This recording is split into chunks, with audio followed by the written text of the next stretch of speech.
Hi guys, my name is Kayla. Welcome to my channel. So today's video is going to be about my D&C experience for those who unfortunately are going through this and need some insight into what partakes of a D&C surgery, because I found out an hour before I was supposed to get my surgery that I was going to be having surgery, and the doctor was of no help.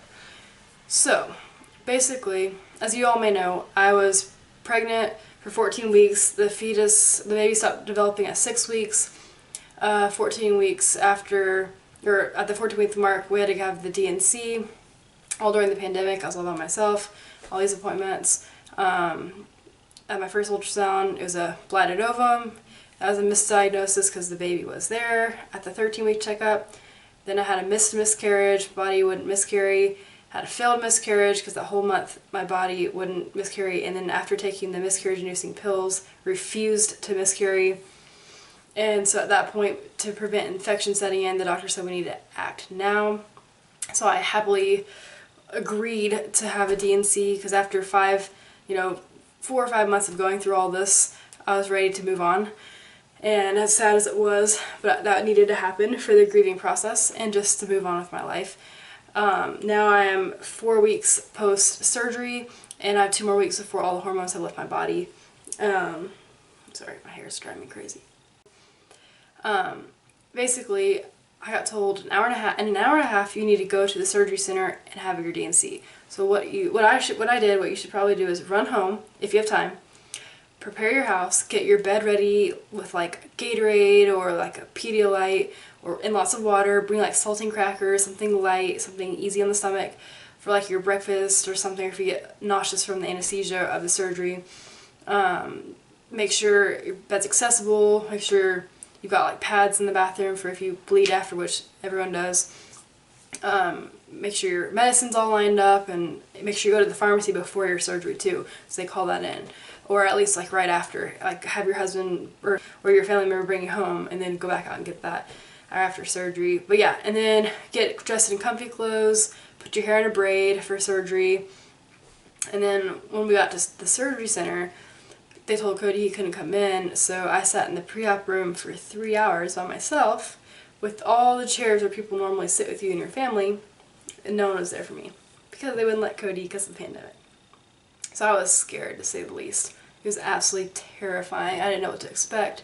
I was alone. I was sad because of the purpose I'm there, and I've got this IV in my hand that hurts, and it was not ideal. But anyway, so you check into the surgery center. They put a band around your arm to identify you.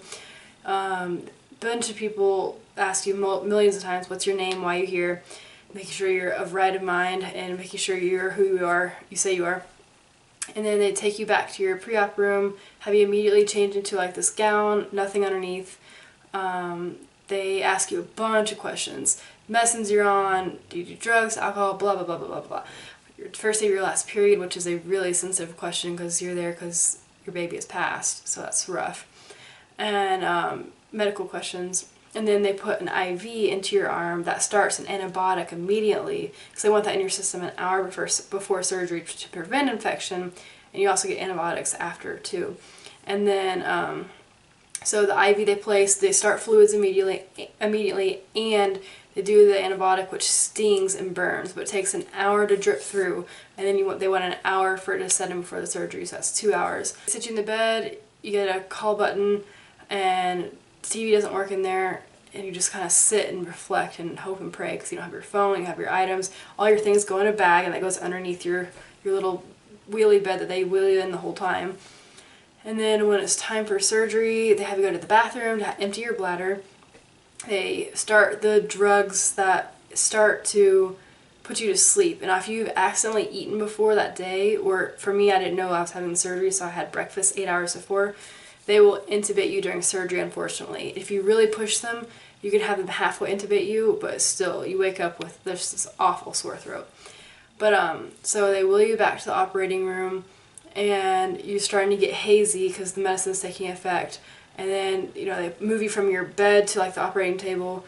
Your doctor's, he's getting scrubbed in, so you don't see him. The anesthesiologist talks to you. He also talks to you beforehand too to make sure your medical history and know what you're doing. Same for the doctor. They talk to you before surgery, So just kind of answer any questions you have. Be ready to have some questions listed. And then in the operating room, they put like circulating things on your feet that basically just like squeeze your feet to keep the blood going. And then a blood pressure cuff, finger oxygen pulse thing, electrode readers on your chest, and I think that's it. And then of course they do the surgery with your feet in stirrups. So luckily you're out by then, so you don't know any of that. So basically with the D&C procedure, they take a long tool. First they dilate your cervix with like a rod and medicine, and then they go in, use the speculum, force it open, and clean out the insides of your uterus and remaining fetal material with like this scrape or spoon, very gently, inside your uterus, get all of it, and they look using ultrasound and like a scope, make sure they get everything, and they vacuum everything out. And they normally will take a little bit of the fetal tissue to be analyzed by a lab to see if you're far enough along, the sex of the baby, maybe chromosomal abnormalities. For me, I was only 6 weeks along with the fetus, so they basically just confirmed there was a fetus, and that was that, which is unfortunate. And then you wake up. The surgery is like 10 or 15 minutes, super easy on your body in respect of that. So then they wheel you to the recovery room, and you wake up very slowly from anesthesia, and they're immediately great nurses normally, and they come up to you and they're like, for me they said, "Hey, are you okay? Do you need pain medicine? Don't worry, we'll get in your IV as soon as possible." And I was like, "Oh no, I don't need any pain medicine. I feel great, luckily." And so that if you are in pain, they say there's a lot of cramping normally. They said it was like your first day of your period, kind of cramping, which for me, I felt nothing. No pressure, no cramping, not much bleeding, nothing, luckily. And so if you need that, they'll give you the medicine. They've already got, during surgery, they place another cytotech inside, which helps clamp and hold your uterus so it prevents bleeding. So it's almost like putting pressure on a wound. And they actually insert it anally because your vagina is not happy. So expect that. And so they're asking you how you're doing. They check your blood pressure. You're slowly waking up. You wake up with an oxygen mask on just to help your breathing. And then they take all that off eventually, give you ginger ale. If you are sensitive to anesthesia, you may be nauseous. I fortunately was not. And then about an hour later, after waiting in recovery, they have you stand up, take your blood pressure again, get you in a wheelchair. For me, they wheeled me out to my husband to pick up, and then you have to take Cytotec I think it's like once every 6 hours for like 2 days, and an antibiotic pill for like 3 days after, twice a day. And they also prescribe you the strong Advil and pain medicine if you need it, which I didn't need either of those, luckily. And then recovery, you have to take it easy 1 to 2 days after surgery. And for 2 weeks, don't go swimming, don't get in a bathtub, no intercourse, no tampons, nothing of that sort. And you usually bleed up to 2 weeks. For me, I bled for half of a day. So by the time I woke up the next morning, I was fine. And honestly, for my recovery, I was fine the moment I woke up that next day for the most part. And you're going to be sore for a while, so don't have like a dog or child jump on your stomach for a while because it doesn't feel very good. But that was my experience. Really quick thing about that.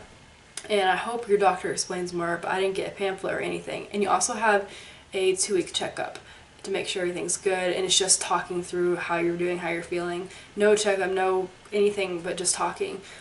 And then they say you can wait 1 to 3 months to start trying again, depending on the severity of your surgery, any complications, or how far along you were with your pregnancy before the surgery. So it's very sad, very unfortunate. The nurses are very empathetic and understand and help you a lot, and just give yourself grace, because that's the physical part. Emotionally, it takes a long time to heal for something like this. But I wish you the best. I'm so sorry for your circumstance. God bless.